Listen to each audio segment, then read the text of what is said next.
Welcome to discover Rajasthan. आज का हमारा टॉपिक है सेल डिवीजन। इस टॉपिक में हम देखेंगे कि सेल डिवीजन किस किस प्रकार से होता है, इसकी कितनी अवस्थाएं होती हैं, कितनी उप अवस्थाएं होती हैं और किस प्रकार से इसमें विभाजन होता है। तो सेल डिवीजन हम स्टार्ट करते हैं सबसे पहले सेल साइकिल से, कोशिका चक्र से।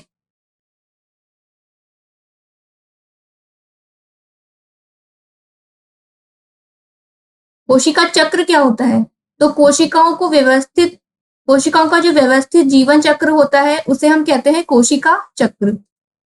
कोशिका का व्यवस्थित जीवन चक्र।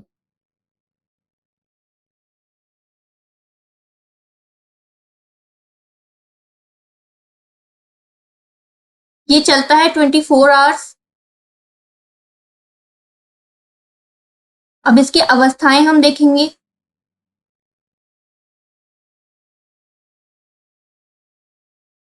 इसकी अवस्थाएं होती है फर्स्ट अंतरावस्था,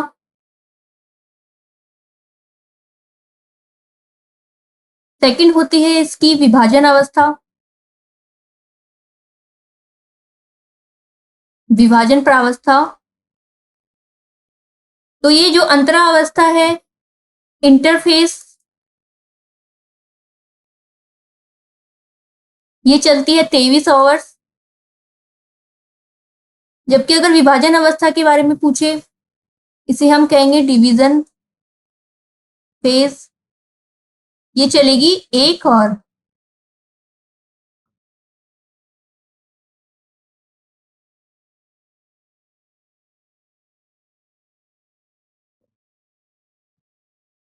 इसके बाद हम देखते हैं विभाजन अवस्था क्या होती है।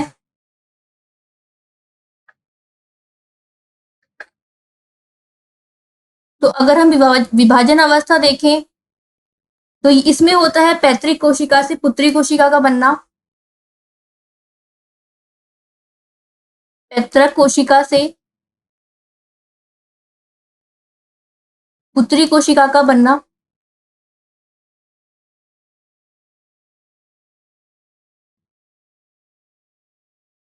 और इसकी उप अवस्था अगर हम देखें तो इसकी उप अवस्था होती है एम फेज।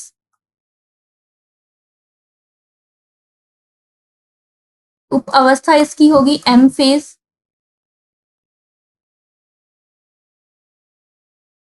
इसके अलावा अगर हम देखते हैं अंतरावस्था,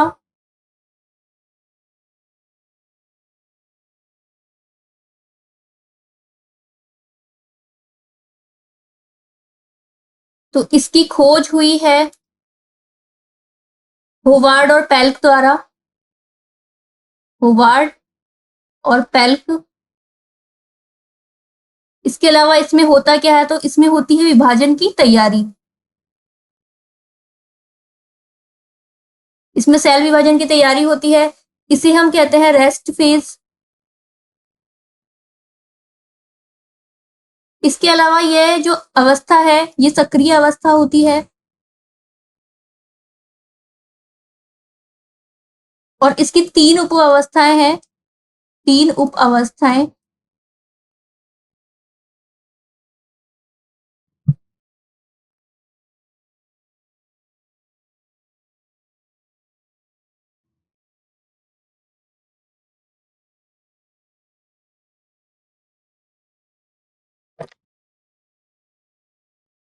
फर्स्ट इसकी होगी G1 फेज, सेकंड होगी S फेज,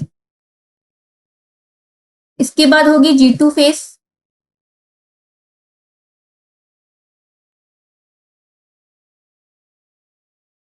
एक होगी हमारे पास में G1 फेज, सेकंड होगी S फेज और नेक्स्ट होगी G2 फेज।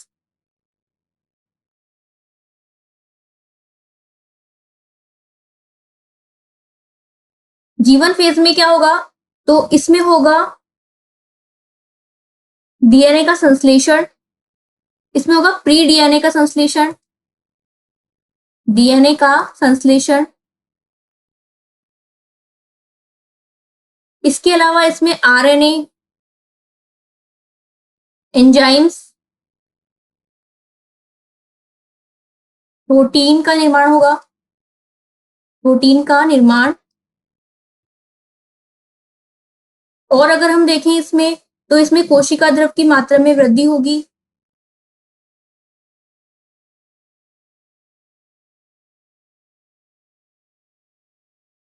कोशिका द्रव की मात्रा में वृद्धि। इसके अलावा इसमें होगा कोशिका विभाजन की तैयारी प्रारंभ।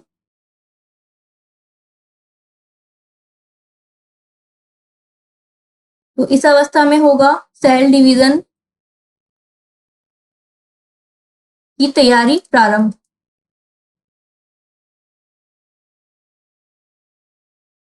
नेक्स्ट हम देखेंगे एस फेज। तो एस फेज में क्या होगा? एस फेज की अगर हम बात करें तो इसमें होगा सिंथेसिस, डीएनए सिंथेसिस।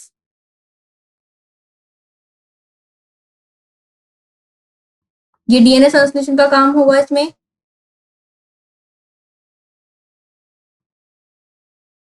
इसके अलावा अगर हम देखें तो इसमें डीएनए का डुप्लीकेशन होगा, डीएनए का डुप्लीकेशन होगा। और इसके अलावा हिस्टोन प्रोटीन का संश्लेषण भी इसी में होगा, हिस्टोन प्रोटीन का संश्लेषण।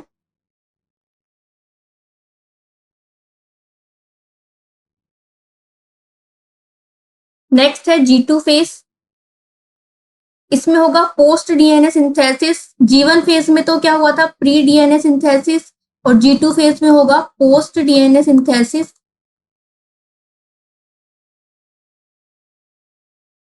इसके अलावा इसमें ट्यूब्यूलिन प्रोटीन का संश्लेषण होगा, ट्यूब्यूलिन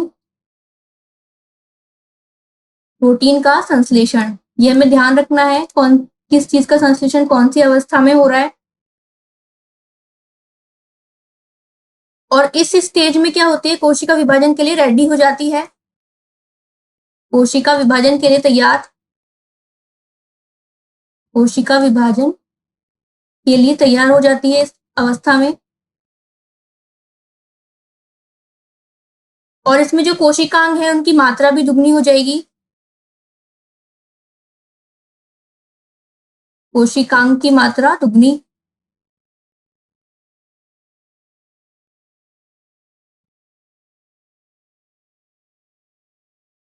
G1 फेज में थी प्री डीएनए संश्लेषण, G2 फेज में है पोस्ट डीएनए सिंथेसिस।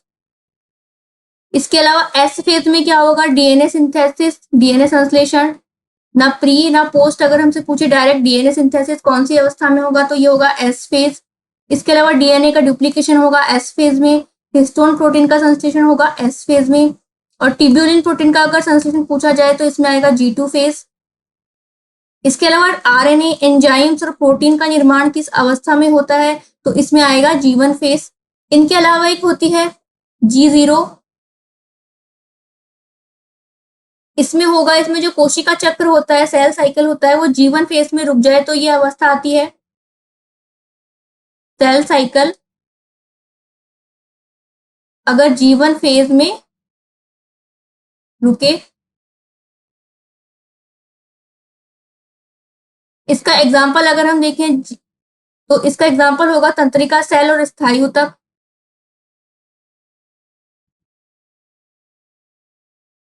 ये जी नोड अवस्था, G0 अवस्था, इसमें होगा कोशिका चक्र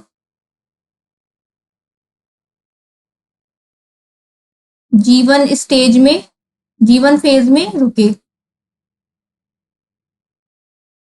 इसके अलावा इसके एग्जाम्पल्स होते हैं तंत्रिका सेल, नेक्स्ट है स्थायी ऊतक,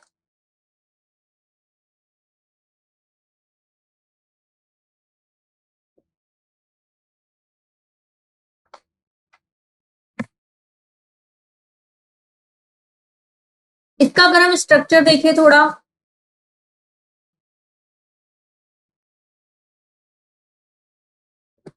इसे समझने के लिए, तो ये कुछ इस तरीके से होगा।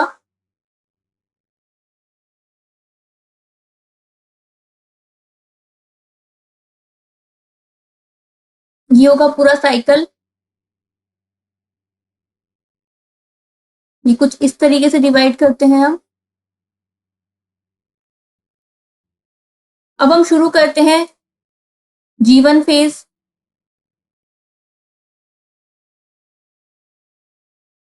ये चलेगा हमारे 12 आवर। इसके अलावा होगा फिर एस फेज, ये हो गया एस फेज। ये चलेगा 8 आवर।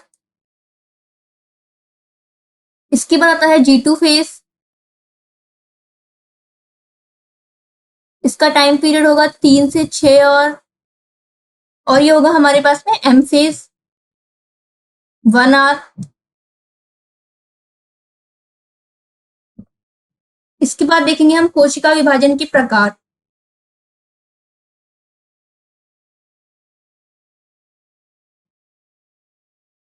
कोशिका विभाजन के प्रकार।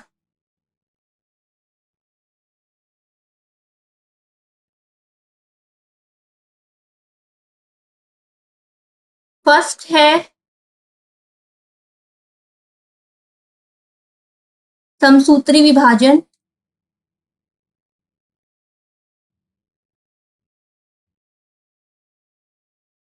जिसे हम कहेंगे माइटोसिस।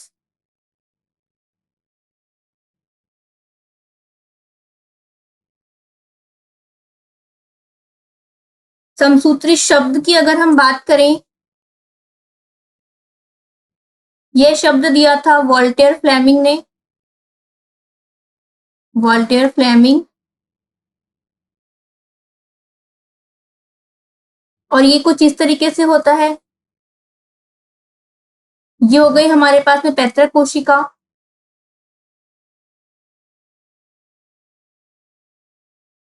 ये डिवाइड होंगी 2 पुत्री कोशिकाओं में।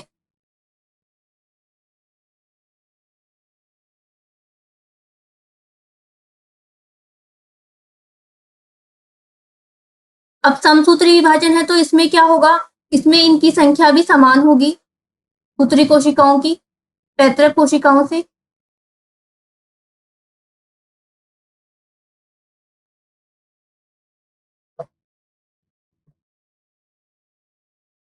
समसूत्री विभाजन होगा कायिक कोशिकाओं में।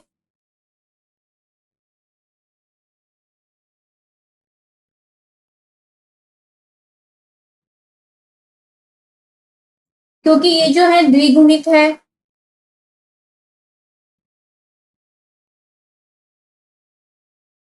ये होते हैं द्विगुणित अगुणित कोशिकाओं में और द्विगुणित दोनों प्रकार की कोशिकाओं में होगा।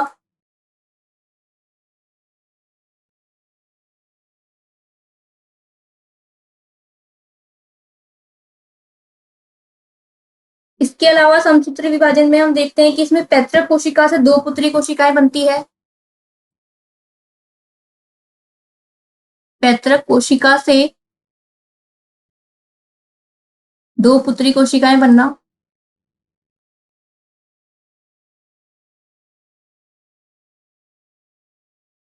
और इस विभाजन में हमने देखा है कि अगर सेम बन रही है 2n से पैतृक कोशिकाओं से 2 पुत्री कोशिकाएं और ये सेम बन रही है, तो इससे हमें समझ में आएगा कि इसमें विभिन्नताएं उत्पन्न नहीं होगी, ये सेम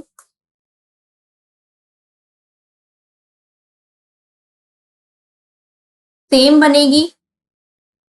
तो इससे क्या होगा, विभिन्नताएं उत्पन्न नहीं होगी, मतलब हम डिफरेंस नहीं कर पाएंगे, उसमें विभिन्नताएं उत्पन्न नहीं होंगी।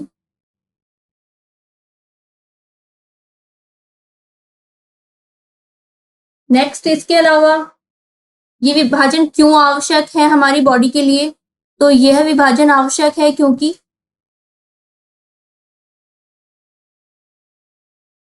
यह विभाजन क्या करता है, वृद्धि, मरम्मत, घाव भरने हेतु आवश्यक होगा। जैसे कि हमारे हाथ की सेल डैमेज हुई है, यहाँ हमें चोट लगी है, तो यहाँ होगा समसूत्री विभाजन और इसमें देखेंगे हम विभिन्नताएं उत्पन्न नहीं होगी, सेम हमारी स्किन ही कवर होगी, सेम स्किन का ही कलर और स्किन ही बनेगी। तो इसमें होगा समसूत्री विभाजन। इसके बाद देखेंगे हम इस विभाजन में केंद्रक का विभाजन किस तरीके से होता है। समसूत्री विभाजन में केंद्रक का विभाजन।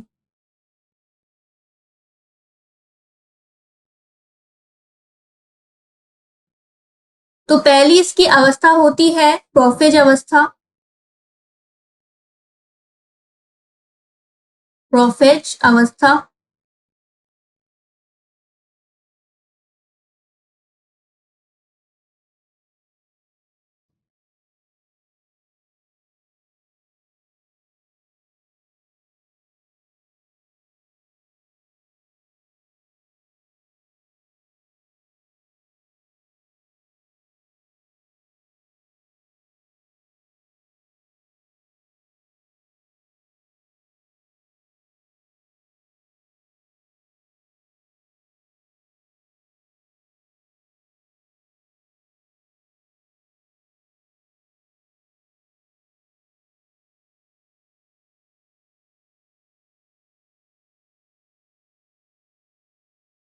कुछ इस तरीके से बनेगी तीनों अवस्थाएं।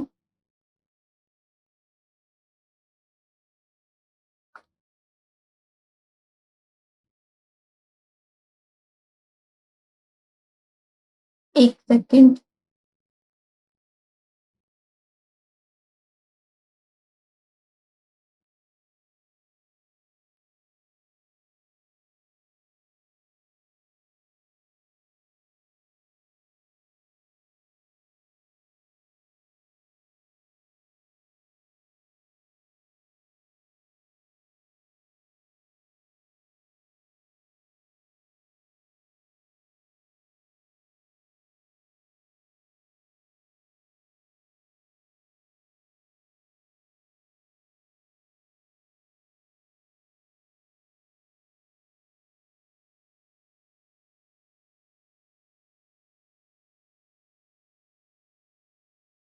ये है प्रोफेज अवस्था।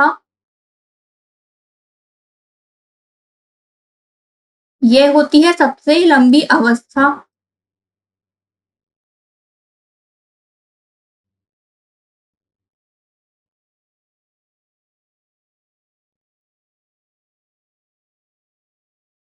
ये हो गया इसमें केंद्रक।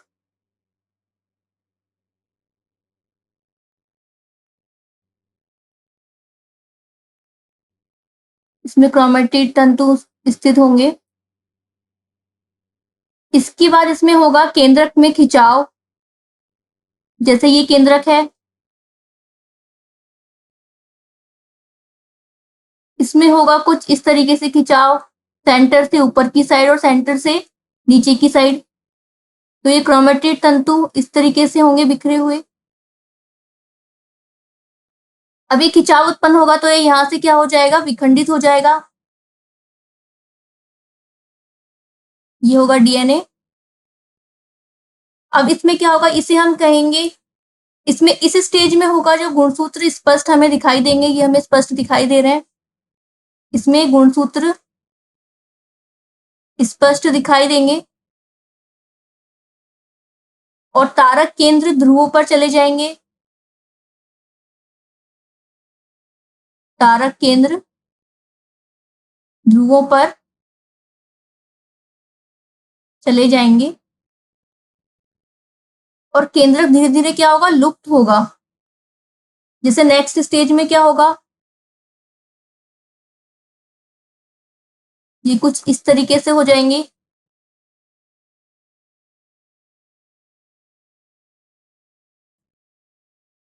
इसमें तो क्रोमेटिड तंतु है और इस स्टेज में आकर ये जीन में परिवर्तित हो जाएंगे, गुणसूत्र में परिवर्तित हो जाएंगे।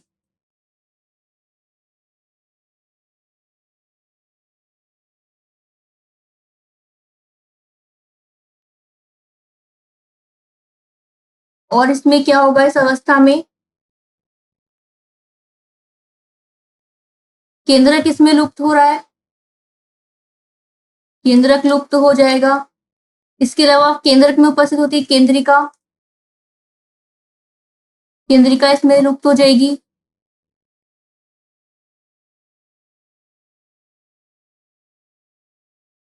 और इसके अलावा इसमें जो क्रोमेटिड तंतु हैं, क्रोमेटिड तंतु चेंज हो जाएंगे गुणसूत्र में। ये होगी हमारी फर्स्ट अवस्था, प्रोफेज अवस्था। नेक्स्ट अगर हम देखें, एक चीज और इसमें इंपॉर्टेंट है, इसमें एक होती है डायर्ड अवस्था, एक होता है इसमें डायर्ड। ये डायर्ड क्या होता है, तो इसमें जो गुणसूत्र हैं वो इस रूप में चेंज हो जाते हैं। गुणसूत्र का डायर्ड में चेंज होना। अब देखेंगे ये डायर्ड क्या होगा, तो इसमें जो गुणसूत्र है, ये गुणसूत्र होते हैं हमारे, इसमें गुणसूत्र कुछ इस तरीके से चेंज हो जाते हैं। बीच में एक थिन लाइन सी बन जाती है इसमें, और दो रूप में चेंज हो जाते हैं दोनों साइड में। नेक्स्ट स्टेज आती है हमारे पास मेटाफेज अवस्था।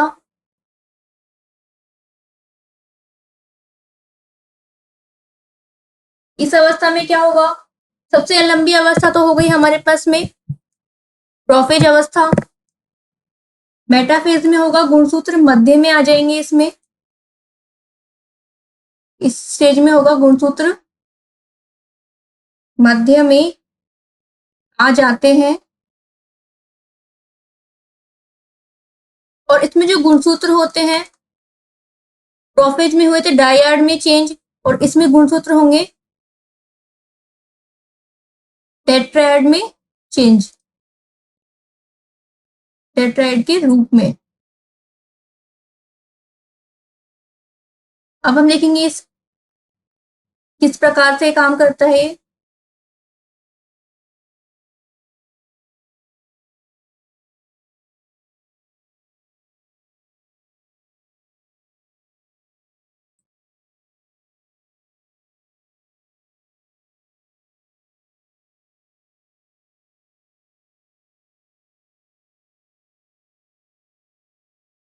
इसमें टेट्राएड के रूप में चेंज हो गए, ये होंगे कुछ इस तरीके से।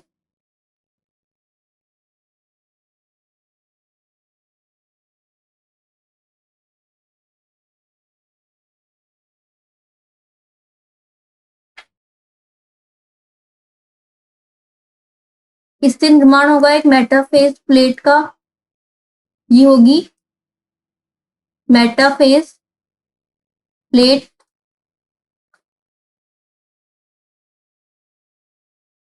और तर्कु तंतुओं का निर्माण होगा इससे।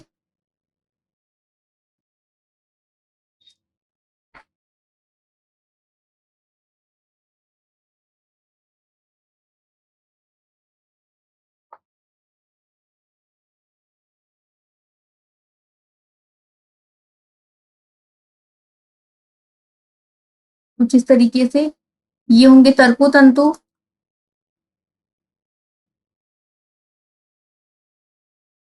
तो मेटाफेज स्टेज में क्या होगा, सबसे पहले तो तर्कु तंतुओं का निर्माण होगा।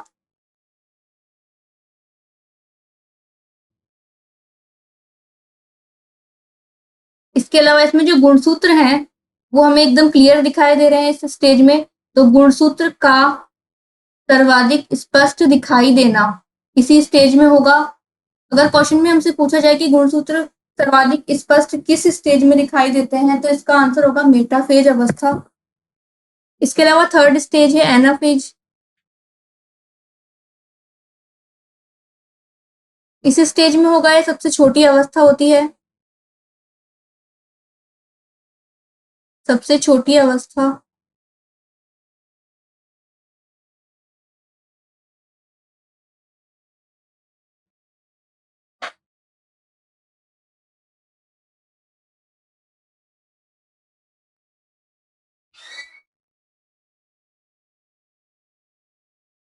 इसके अलावा इस स्टेज में गुणसूत्रों पर खिंचाव स्पष्ट और धक्का स्पष्ट होगा। ये स्टेज होगी कुछ इस तरीके से।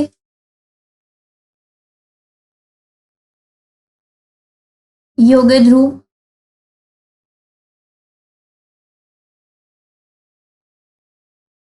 इससे गुणसूत्र क्या हो गए, अर्ध गुणसूत्र में डिवाइड हो गए।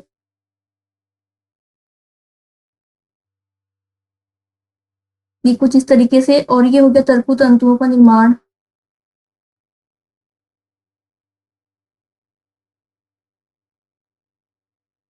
इससे गुणसूत्र अर्ध विभाजन में बढ़ जाते हैं, हाफ हाफ सिचुएशन में, कुछ इस तरीके से। और इसे हम कहेंगे इंटरजोनल फाइबर, इंटरजोनल फाइबर का खिंचाव। तो एनाफेज अवस्था हो गई सबसे छोटी अवस्था। इसके अलावा इस स्टेज में होगा गुणसूत्र पर खिंचाव।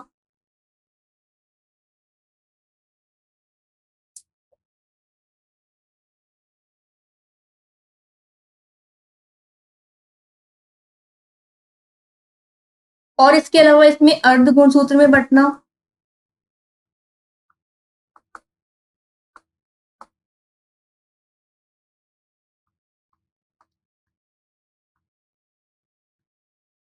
नेक्स्ट है टीलोफेज अवस्था, टीलोफेज अवस्था।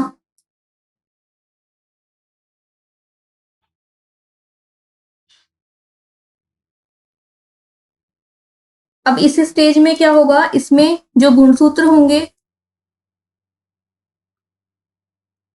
वो क्रोमेटिन तंतु में परिवर्तित हो जाएंगे वापस से।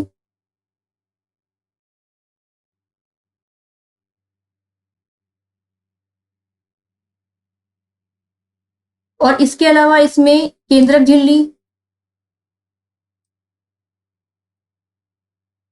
और केंद्रिका पुनः स्पष्ट दिखाई देगी।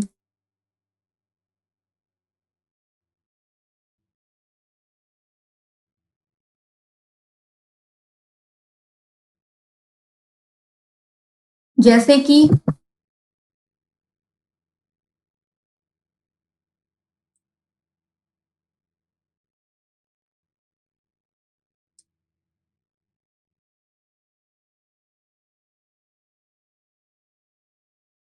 ये डिवाइड होके वापस बन गया और इसमें आ गए क्रोमेटिन तंतु और केंद्रिका, और सेम इसमें भी क्रोमेटिन तंतु और केंद्रिका। तो ये हो गई हमारी टीलोफेज स्टेज।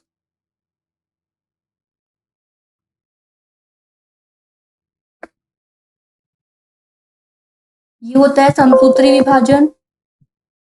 और अगर हम देखें इसमें एक चीज और, तो इसका अध्ययन सर्वप्रथम, समसूत्री विभाजन का अध्ययन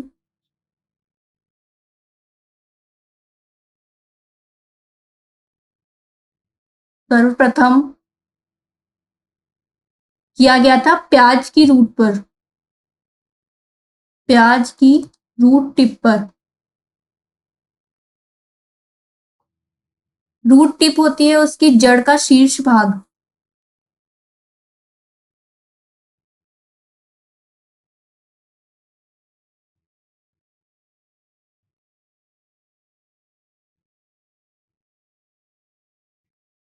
नेक्स्ट होता है इसमें अब कोशिका द्रव्य का विभाजन।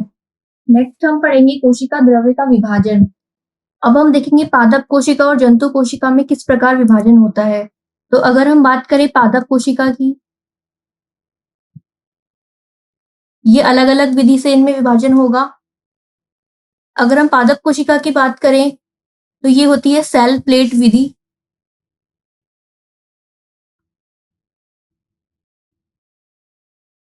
और इसके निर्माण में गोल्जी बॉडी सहायक होती है।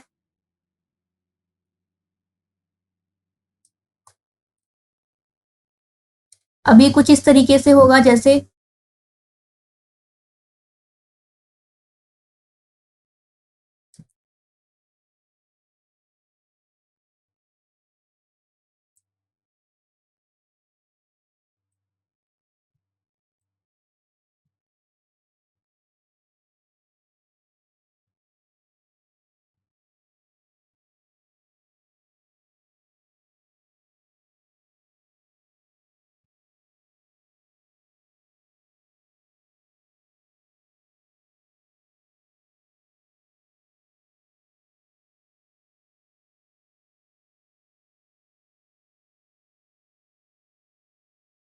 ये हो गई पादप कोशिका, केंद्रक। केंद्रक विभाजन के बाद इसमें होगा, ये कुछ इस तरीके से हल्की हल्की विखंडित होगी यहाँ से।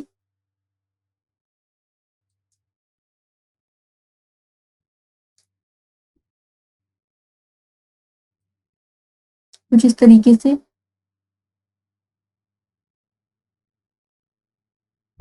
इसके बाद ये यहाँ से पूर्ण विखंडित हो जाएगी।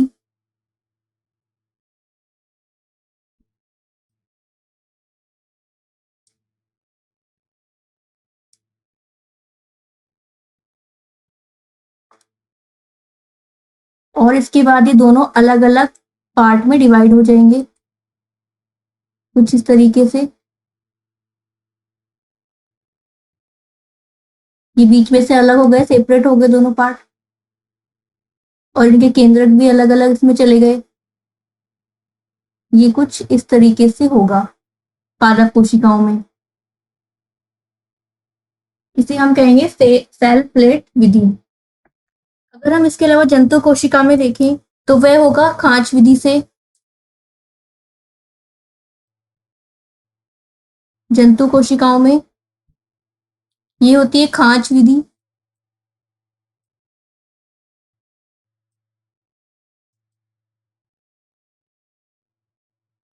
ये कुछ इस तरीके से होगी।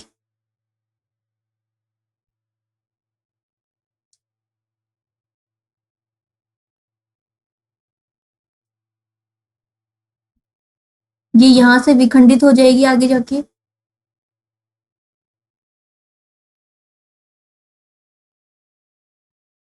जैसे ही यहां से विखंडित होगी तो ये इस प्रकार से अलग अलग पार्ट्स में डिवाइड हो जाएगी। इसके अंदर आ जाएगा केंद्रक, और क्रोमेट केंद्रक में आ जाएंगी केंद्रिका। ये कुछ इस तरीके से ये होगी जंतु कोशिकाओं में। इसके बाद हम देखेंगे अर्धसूत्री विभाजन।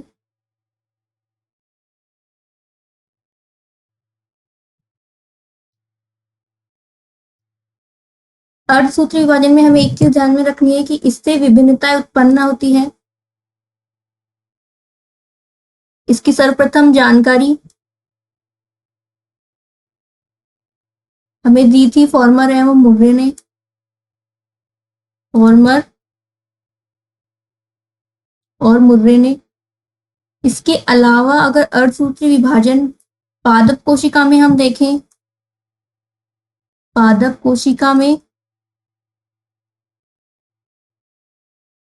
इसकी जानकारी दी थी स्ट्रॉसबर्गर ने।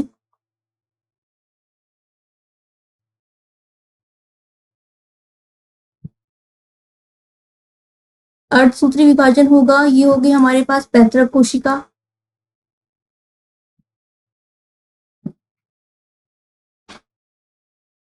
इसमें विभाजन होगा तो इसकी संख्या आधी रह जाएगी। ये होगा यहाँ पे n और n।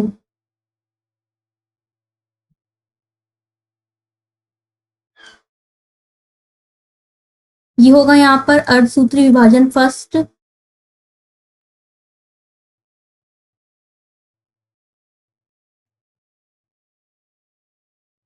ये होगी पैतृक कोशिका।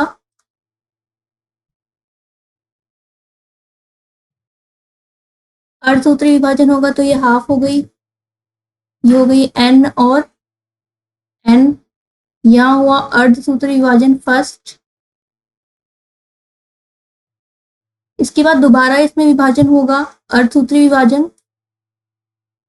तो उस विभाजन में क्या होगा, इनकी संख्या सेम रहेगी।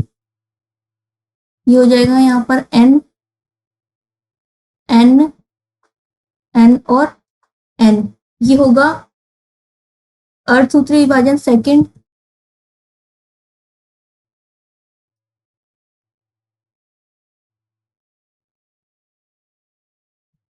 तो इससे हमें पता चलता है कि अर्धसूत्री विभाजन दो बार होता है।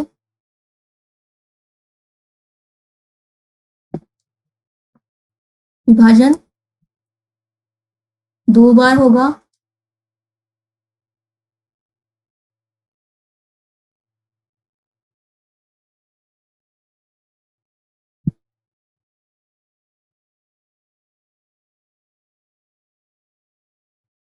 इसके अलावा यह विभाजन होगा केवल जनन कोशिकाओं में।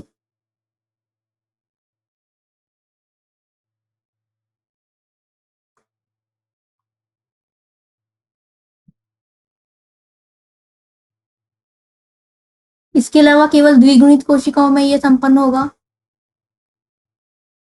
केवल द्विगुणित कोशिकाओं में संपन्न।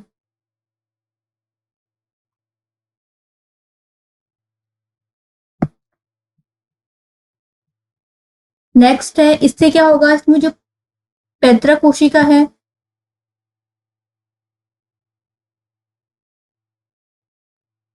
पैतृक कोशिका से इसमें 4 पुत्री कोशिकाएं बनती है।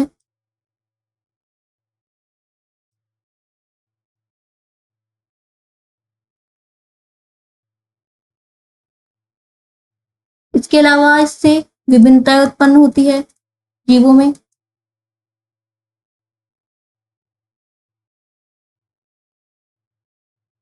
अगर समानताओं की हम बात करें तो वह समसूत्री विभाजन में होगा। इसके बाद हम देखेंगे अर्धसूत्री विभाजन किस प्रकार से होगा, इसकी प्रोसेस क्या होगी।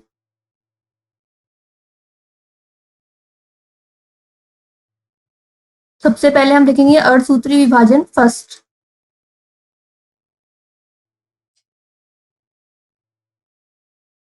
अगर फर्स्ट की बात करें तो इसकी सबसे पहली अवस्था है प्रोफेज अवस्था।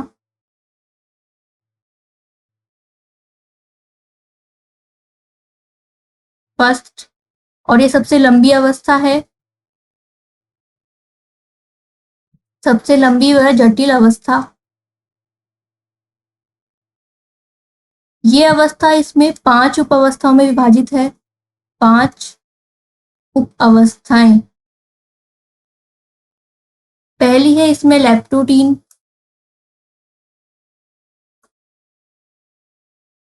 सेकंड है जाइगोटीन।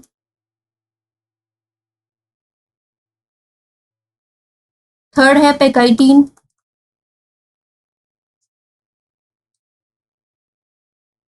फोर्थ स्टेज है इसकी डिप्लोटीन।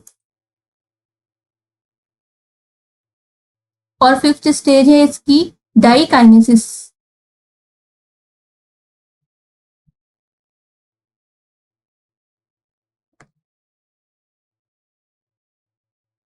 अब हम देखेंगे हमारी फर्स्ट स्टेज इसमें लैप्टोटीन।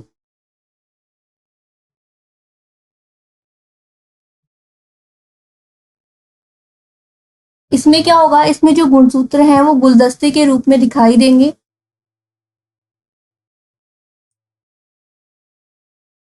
गुणसूत्र गुलदस्ते के रूप में दिखाई देंगे।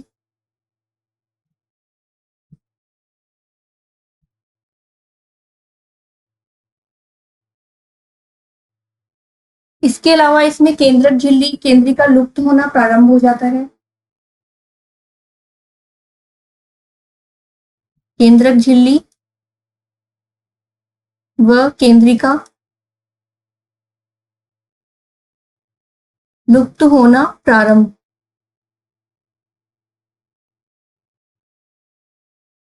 जैसे कि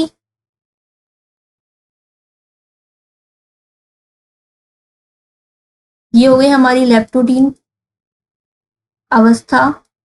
इसमें क्या होगा, सबसे पहले केंद्रक झिल्ली और केंद्रिका लुप्त होना प्रारंभ होगी। केंद्रक झिल्ली लुप्त होना प्रारंभ हो रही है कुछ इस तरीके से केंद्रिका। इसके अलावा इसमें गुणसूत्र गुलदस्ते के रूप में दिखाई देंगे, तो इसमें गुणसूत्र की शेप हो जाएगी कुछ इस तरीके से।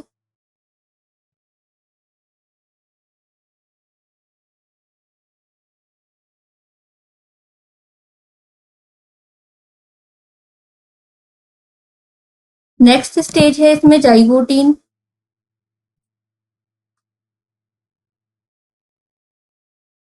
इस स्टेज में क्या होगा, तो इसमें गुणसूत्र की पेयरिंग होगी। सबसे पहले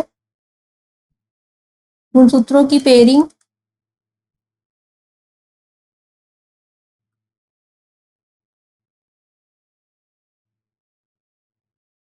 जो कि समांतर होगी। इसे हम कहेंगे सिनेप्स। सिनेप्सिस, जैसे कि ये होगी गुणसूत्र की शेप और ये समांतर पेयर करेंगे इस तरीके से। इसको हम कहेंगे सिनेप्सिस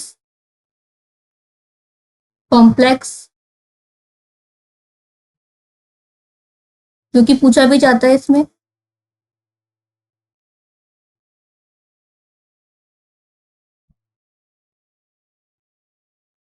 और इसके अलावा जाइगोटीन में जो गुणसूत्र है,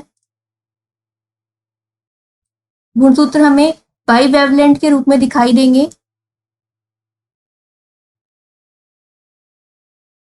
बाइवेवलेंट के रूप में दिखाई देंगे। बाइवेवलेंट होगा, इसमें दो भुजाओं के रूप में दिखाई देंगे गुणसूत्र। नेक्स्ट है थर्ड पेकाइटिन स्टेज।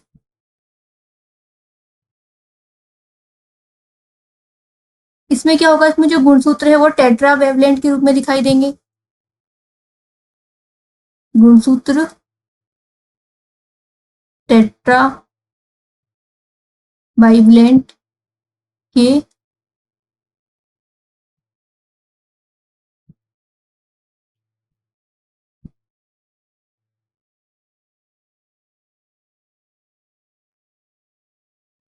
रूप में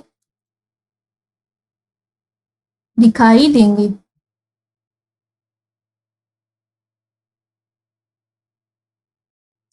अब इसमें दिखाई देंगे कुछ इस तरीके से।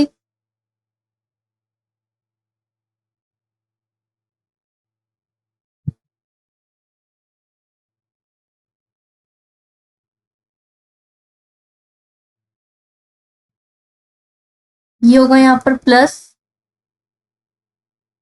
प्लस माइनस माइनस, ये होगा यहाँ प्लस प्लस माइनस और माइनस। ये होगा सिस्टर क्रोमेटेटा।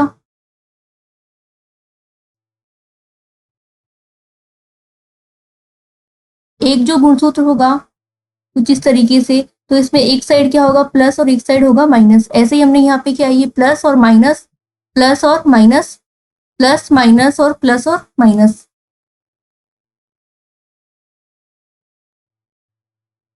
ये जो होते हैं प्लस प्लस, इसे हम कहेंगे सिस्टर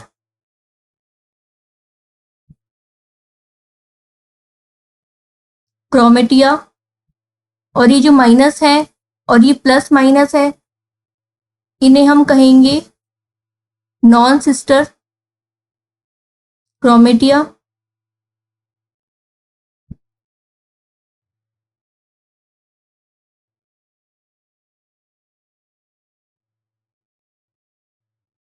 इसके अलावा इसमें एक चीज और है पेकाइटिन स्टेज में, कि अगर इनका क्रॉसिंग ओवर करवाते हैं हम, इस स्टेज में क्या होगा, क्रॉसिंग ओवर होगा। अब क्रॉसिंग ओवर कैसे होता है,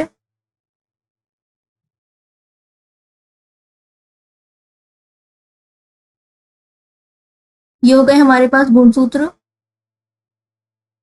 अब जब क्रॉसिंग ओवर होगा तो ये कुछ इस तरीके से हो जाएंगे। इन दोनों को हमें क्रॉसिंग ओवर करवाना है। ये हो जाएंगे कुछ इस तरीके से।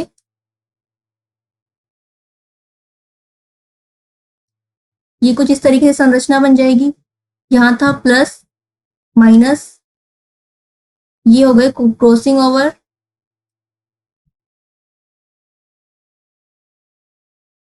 इसके अलावा क्रॉसिंग ओवर होगा किसमें, तो यह होगा समजात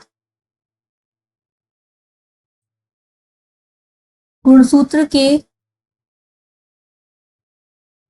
नॉन सिस्टर क्रोमेटिड में।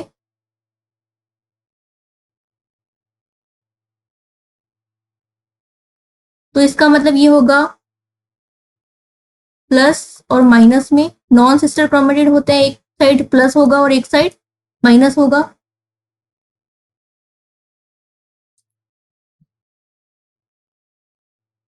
नेक्स्ट स्टेज आएगी इसमें। इसके अलावा इसमें एक चीज और इम्पोर्टेंट है पेकाइटिन में, कि इसमें जब ये क्रॉसिंग ओवर होगा तो जिस स्थान पर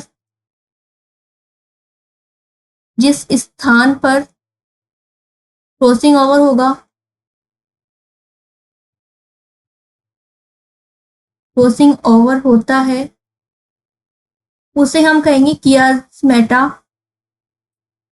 कियास्मेटा।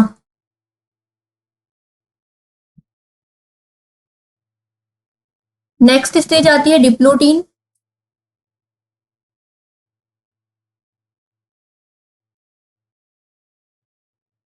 डिप्लोटीन में क्या होगा,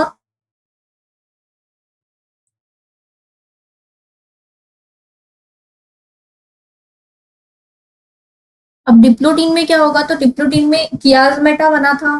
कियास्मेटा का इसमें निर्माण जो होगा वो पूर्ण होगा और स्पष्ट हमें दिखाई देगा। जैसे कि सबसे पहले तो इसमें क्या होगा, कियास्मेटा का निर्माण पूर्ण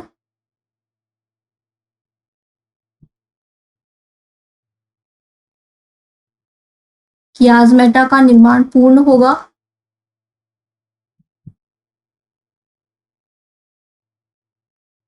वह स्पष्ट हमें दिखाई देगा ये।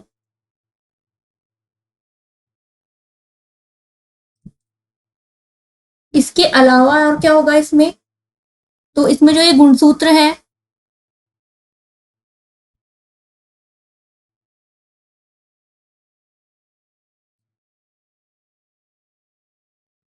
ये कुछ इस तरीके से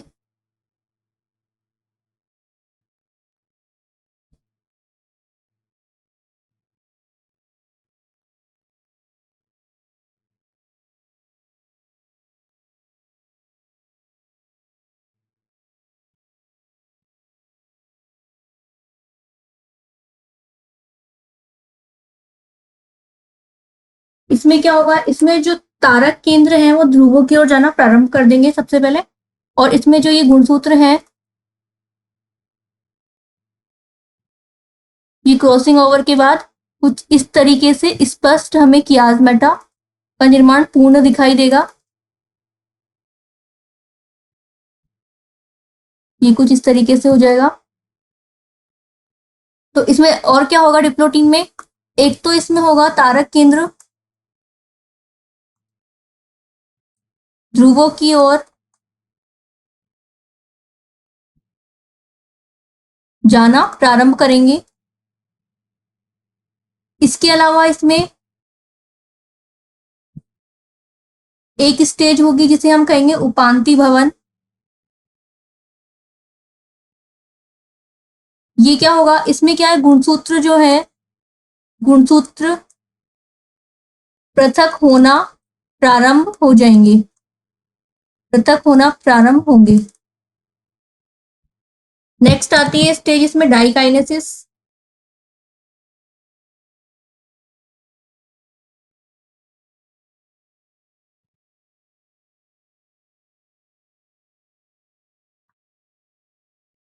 डाइकाइनेसिस में क्या होगा, तो इसमें जो ये गुणसूत्र है,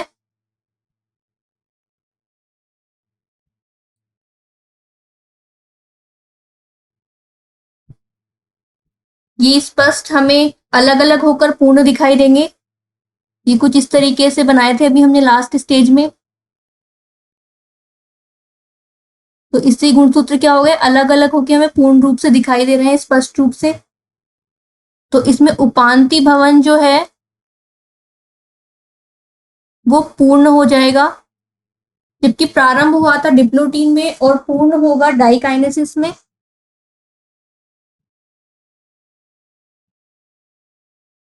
और क्या होगा, इसमें जो गुणसूत्र हैं, गुणसूत्र का पृथक होना स्पष्ट या पूर्ण दिखाई देगा। इसके अलावा इसमें और क्या होगा, इसमें केंद्रक झिल्ली,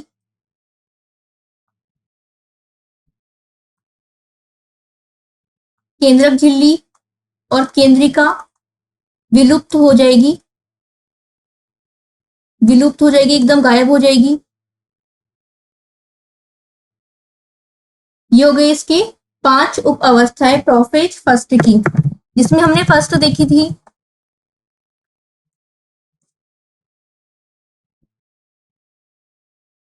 फर्स्ट थी हमारी लेप्टोटीन।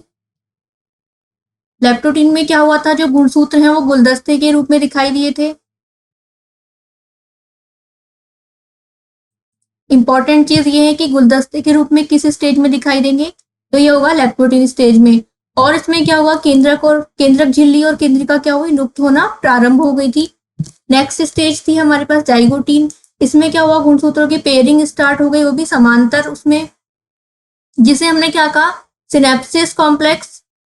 इसके अलावा इसमें एक जो गुणसूत्र है वो बाई वेवलेंट के रूप में दिखाई दिए, 2 भुजाओं के रूप में दिखाई दिए हैं। ये हो गई फर्स्ट, ये हो गई सेकंड। इसके अलावा नेक्स्ट स्टेज है पेकाइटिन स्टेज, तो इसमें हो गई टेट्रा वेवलेंट। इसका मतलब इसमें कितनी भुजाएं हो गई, 4, 1, 2, 3 और 4। इसके अलावा अगर ये पॉजिटिव पॉजिटिव है, ये पॉजिटिव पॉजिटिव है, तो इसे हमने कहा सिस्टर क्रोमेटेड। और अगर ये पॉजिटिव और नेगेटिव की साइड से हम देखें तो ये होगा नॉन सिस्टर क्रोमेटेड। इसके अलावा पेकाइटिन में एक इंपॉर्टेंट चीज ये है कि इसमें क्या होगा, क्रॉसिंग ओवर होना स्टार्ट होगा और इसमें समजात गुणसूत्रों के नॉन सिस्टर क्रोमेटेड में होना प्रारंभ होगा ये। इसके अलावा इसे हम कहेंगे कियाज्मेटा। क्रॉसिंग ओवर की जो जिस स्थान पर क्रॉसिंग ओवर होगा उसे हम कहेंगे कियाज्मेटा। नेक्स्ट स्टेज थी डिप्लोटीन। डिप्लोटीन में क्या हुआ, इसमें कियाज्मेटा का निर्माण पूर्ण हो गया और स्पष्ट हो गया। तो इसमें और क्या हो गया, इसमें उपांति भवन बनना स्टार्ट हो गया और तारक केंद्र ध्रुवों की ओर जाना प्रारंभ हो गए। नेक्स्ट स्टेज थी डाइकाइनेसिस, तो इसमें उपांति भवन पूर्ण हो गया। इसका मतलब क्या है कि गुणसूत्रों का पृथक होना स्पष्ट और पूर्ण हो गया, इसमें अलग अलग हो गए दोनों गुणसूत्र। और इसमें केंद्रक झिल्ली और केंद्रिका क्या हो गई, विलुप्त हो गई। इसके बाद हम देखेंगे मेटाफेज फर्स्ट स्टेज। ये हमारी प्रोफेज कंप्लीट हो गई। नेक्स्ट हमारी स्टेज है मेटाफेज फर्स्ट। अब इसमें क्या होगा,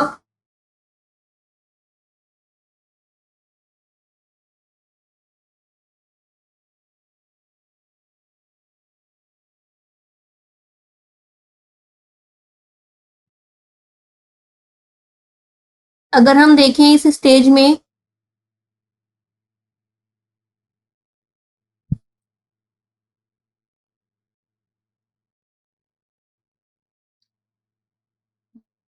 इसमें एक तो तरकु तंतुओं का निर्माण करेंगे हम। ये हो गए हमारे गुणसूत्र।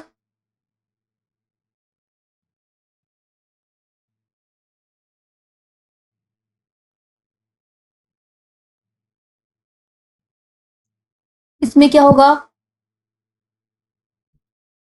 ये कुछ इस तरीके से।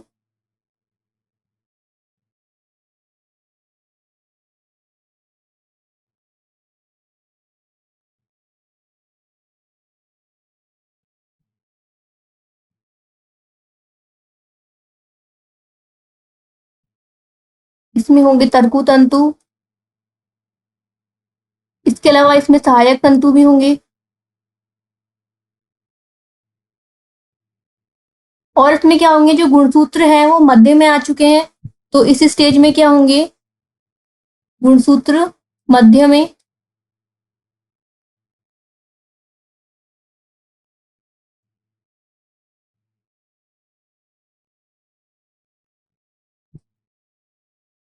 इसके अलावा इसमें होगा मेटाफेज प्लेट का निर्माण। ये होगी मेटाफेज।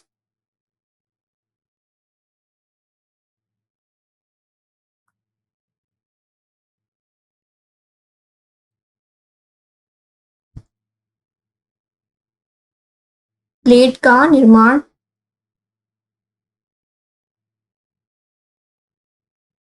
इसके अलावा जो तरकु तंतु है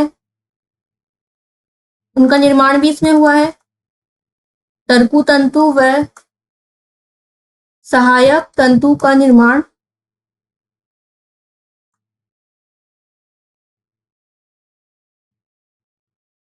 नेक्स्ट स्टेज है एनाफेज फर्स्ट।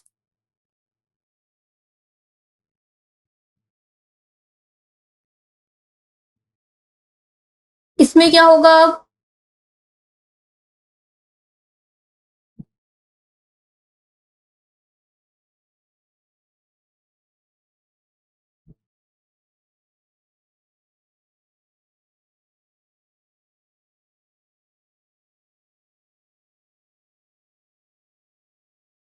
अब इसमें क्या हो गया? ये जो गुणसूत्र हैं हमारे बीच में, जो बीच में आए थे अभी, वो क्या हो गए? विभाजन हो गया उनका।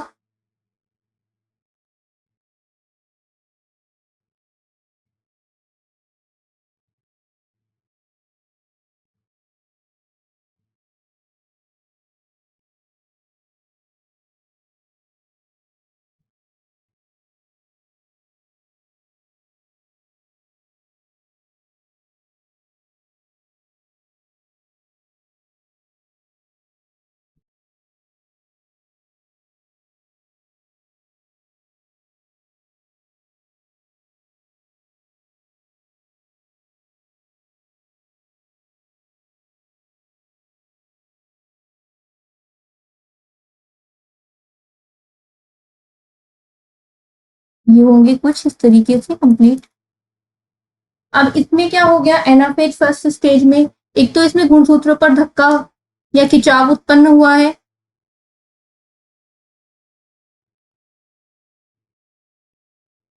तो इसमें हो गया एक तो गुणसूत्रों पर धक्का या खिंचाव उत्पन्न।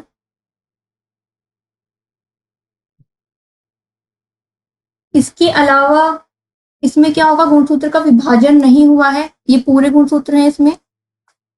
तो अगर हमसे पूछा जाए कि क्या गुणसूत्र पर विभाजन एनाफेज फर्स्ट स्टेज में होगा, तो नहीं, गुणसूत्रों का विभाजन नहीं होगा। गुणसूत्रों का विभाजन नहीं होगा। इसके अलावा इसमें क्या हुआ है? गुणसूत्र पृथक्करण के कारण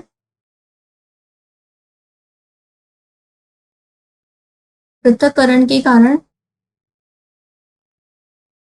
ये क्या हो गए? अपनी संख्या में आधे हो चुके हैं। योगी एनाफेज फर्स्ट स्टेज, पृथक्करण के कारण संख्या में आधे। इसके बाद आएगी टीलोफेज फर्स्ट।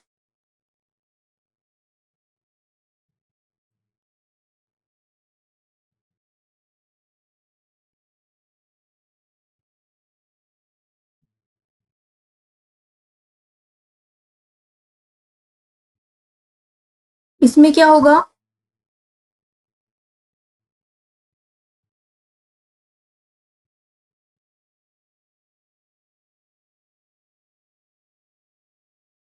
ये लास्ट स्टेज है इसकी, टीलोफेज। तो इसमें जो गुणसूत्र हैं, गुणसूत्र इसमें वापस किस में चेंज हो गए? क्रोमेटिन तंतु में। गुणसूत्र क्रोमेटिन तंतु में परिवर्तित हो चुके हैं।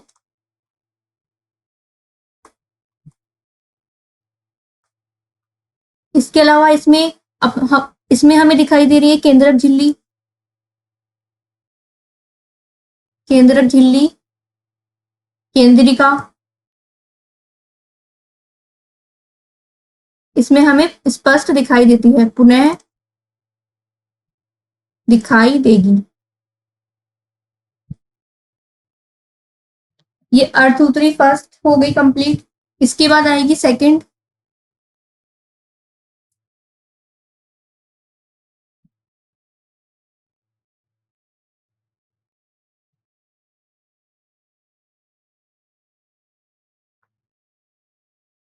तो अर्धसूत्री सेकंड जो अवस्था है, ये बिल्कुल समसूत्री विभाजन की तरह चलती है।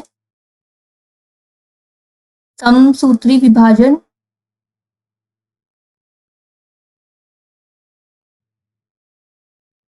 की तरह ही चलती है।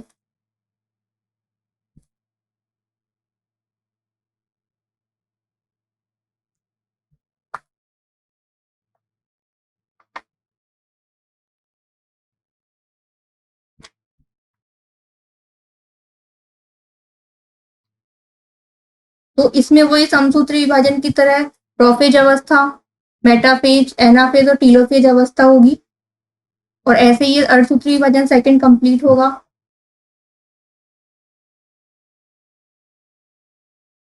इसके अलावा अगर हम कुछ इंपॉर्टेंट फैक्ट्स देखें इसमें, तो इसमें होगा कि एक तो गुणसूत्रों का अध्ययन,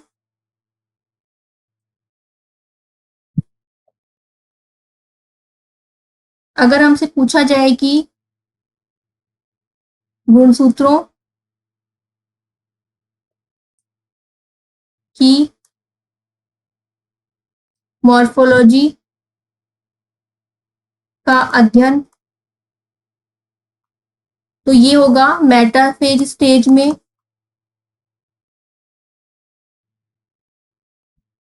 और इसके अलावा अगर हमसे पूछा जाए कि गुणसूत्रों की शेप का अध्ययन,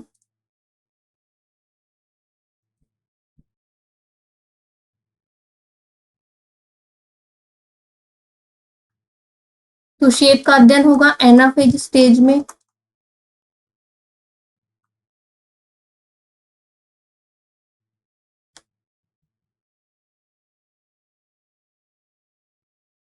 इसके अलावा एक होता है असूत्री विभाजन,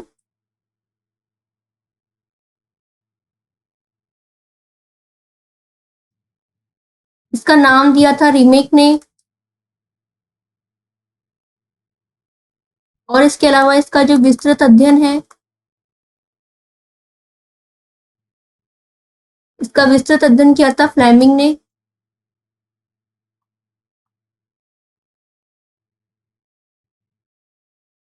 और ये आदिम प्रकार का विभाजन होता है और ये सबसे तीव्र विभाजन होता है। सबसे तीव्र विभाजन ये कंप्लीट होता है 25 मिनट में, 25 मिनट 30 सेकंड में। इसके अलावा इसमें तर्कु तंतुओं का निर्माण नहीं होता। तर्कु तंतुओं का निर्माण नहीं होता।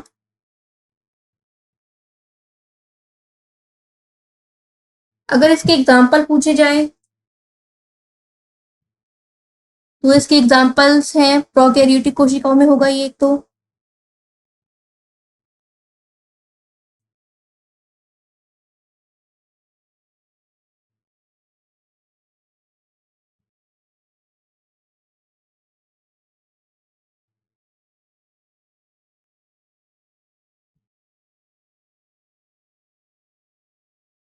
प्रोकैरियोटिक कोशिकाओं में।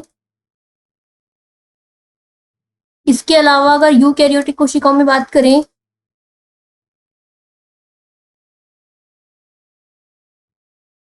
यूकैरियोटिक कोशिकाओं में ये होगा अमीबा में, पैरामीशियम में। इसके अलावा ये होगा यीस्ट में।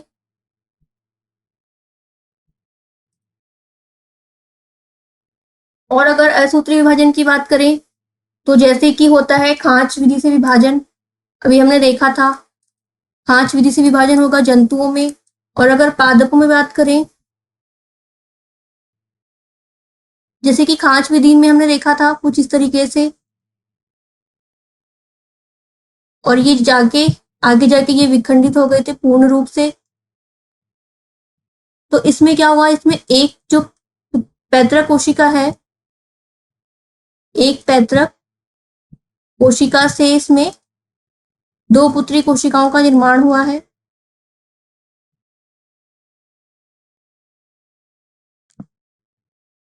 इसे हम अच्छे से समझते हैं, जैसे कि खांच विधि हमने पढ़ी थी। तो इसमें कैसे हुआ था खांच विधि में विभाजन, ये विभाजन हो गया। इसके बाद नेक्स्ट पार्ट में ये कुछ इस तरीके से हुआ था,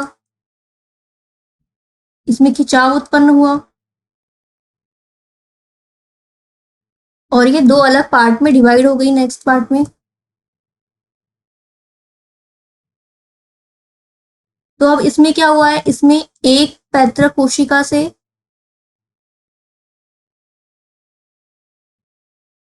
दो पुत्री कोशिकाओं का निर्माण हुआ है।